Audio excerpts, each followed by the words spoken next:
ഇന്ത്യയിലെ അഴിച്ചുപണിയിൽ ചെയർമാനെ സംരക്ഷിച്ച് കേന്ദ്ര സർക്കാർ. പ്രദീപ് കുമാർ ജോഷിയെ മാറ്റിയില്ല. RSSുമായി അടുത്ത് ബന്ധമുള്ള ആളാണ് പ്രദീപ് കുമാർ ജോഷി. 2023 പ്രദീപ് ചുമതലയേറ്റതിനു ശേഷമുണ്ടായത് ഗുരുതര വീഴ്ചകളാണ്. ചെയർമാനെ എന്തിന് BJP സംരക്ഷിക്കുന്നുവെന്ന് പ്രതിപക്ഷ വിദ്യാർത്ഥി സംഘടനകൾ ചോദിക്കുന്നു. ഫെമിന ചേരുകയാണ്. ഫെമിന, ഈ കുഴപ്പങ്ങൾ, ഈ ചോദ്യപേപ്പർ ചോർച്ച, വിദ്യാർത്ഥി പ്രക്ഷോഭം ഇത്രയൊക്കെ സംഭവിച്ചിട്ടും ഒപ്പം തന്നെ ധർമ്മേന്ദ്ര പ്രധാൻ രാജിവെച്ചിട്ടും ഈ NDAയുടെ ചെയർമാനെ BJP RSS സംരക്ഷിക്കുന്നു എന്നുള്ളതാണ് നമ്മൾ ഓർക്കേണ്ടത്. കഴിഞ്ഞ ദിവസം ചമ്പത്ത് റോയിയെ, അയോധ്യയിലെ ശ്രീരാമക്ഷേത്ര കൊള്ളയിൽ അവിടുത്തെ പൂർണ്ണ ചുമതലയുണ്ടായിരുന്ന ചമ്പത്ത് റോയിയെ സംരക്ഷിച്ചുകൊണ്ട് SITയുടെ ഒരു റിപ്പോർട്ട് വന്നത് നാം ഓർക്കുന്നു. അതായത് ഇത്തരത്തിൽ സ്ഥലങ്ങളിലേക്ക് RSS തന്നെ പറഞ്ഞയക്കുന്നവരാണ് ഇവർ എന്ന് വ്യക്തമാകുക, അല്ലെങ്കിൽ സംശയം ഉണ്ടാകുന്നതിൽ തെറ്റുണ്ടോ ഫെമിന?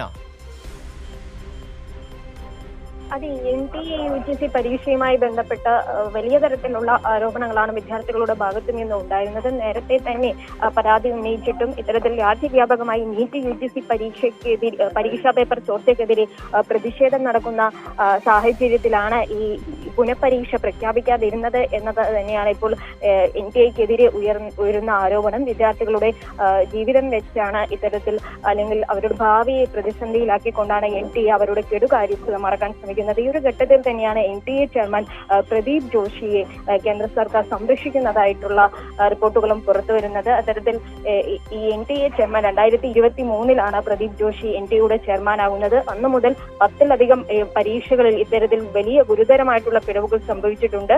അപ്പോഴും അദ്ദേഹത്തിനെതിരെ നടപടിയെടുത്തിട്ടില്ല. RSSുമായിട്ടും അതുപോലെ തന്നെ BJPയുമായിട്ടും വളരെ അടുത്ത് നിൽക്കുന്ന ആളാണ്. മധ്യപ്രദേശിലെ PSCയുടെ ചെയർമാനായിരുന്നു, പിന്നീട് UPSCയുടെ ചെയർമാനായിരുന്നു. ഇത്തരത്തിൽ നിരവധി പദവികളിൽ വിവിധ BJP സർക്കാരുകൾക്ക് കീഴിൽ വിവിധ പദവികൾ വഹിച്ചിട്ടുള്ള ആളാണ്. 2023 മുതൽ ഈ NTAയുടെ ചെയർമാനാണ്. പക്ഷേ ഇത്തരത്തിൽ NTAക്കെതിരെ നീറ്റ് പരീക്ഷാ പേപ്പർ ചോർച്ച, ഇപ്പോൾ നെറ്റ് UGC പേപ്പർ ഈ റദ്ദാക്കുന്നതുമായി ബന്ധപ്പെട്ട പ്രശ്നങ്ങൾ, ഇതെല്ലാം വരുമ്പോഴും ഈ NTA ചെയർമാനെ സംരക്ഷിക്കുന്ന തരത്തിലുള്ള നിലപാട് തന്നെയാണ് കേന്ദ്രം സ്വീകരിക്കുന്നത്. ഇതിനെതിരെ വിമർശനം ശക്തമാവുകയാണ്. അദ്ദേഹം രാജിവെക്കണം അല്ലെങ്കിൽ പുറത്താക്കണം എന്ന തരത്തിലുള്ള ആവശ്യമാണ് വിദ്യാർത്ഥി സംഘടനകളുടെ ഭാഗത്ത് നിന്ന് ഉണ്ടാകുന്നത്.